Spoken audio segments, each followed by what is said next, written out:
washa moto kwenye mifupa yako. Unapata hofu ya dhambi zako, unaziacha.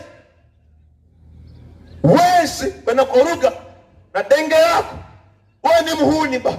Amina. Wezi kwenda kuruka na suruali mwanamke, wezi. Hiyo roho ni kahabu ile naye. Sio Roho Mtakatifu. Amina. Listen. Sio Roho Mtakatifu. Holy Spirit. Holy Mtakatifu. Amina. Hiyo roho ni nyehu, mikaba, ni maraya.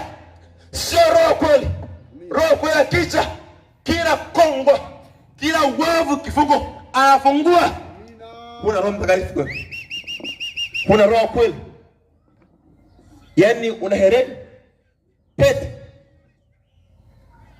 kimini kwa mwanamke, mapaja wazi, mati wazi, suruali kwa wanawake, alafu bana kwa ruka. Hivi, hujiwezi. Roho Mungu anakongoza kwa kuida. Roho Mungu, Yesu akasema hivi. Yesu akasema kwamba yeye atakapokuja ataongoza kwenye kweli yote.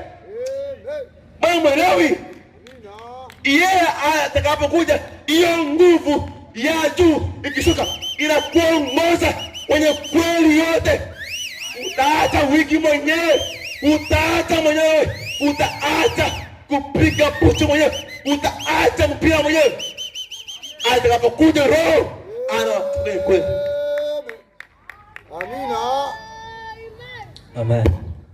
Yeye akija hakuongozi kwenye theolojia.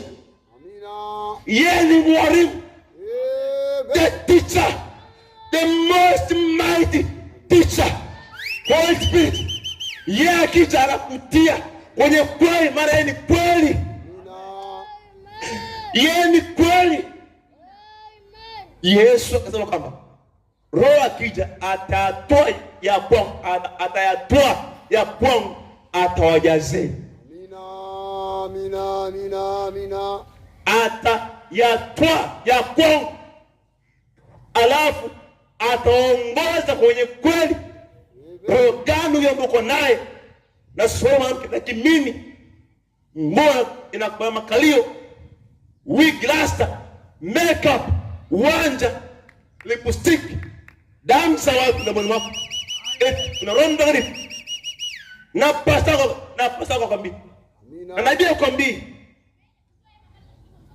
Nabii akuonye, maana utakimbia hapa akose sadaka, akose zaka.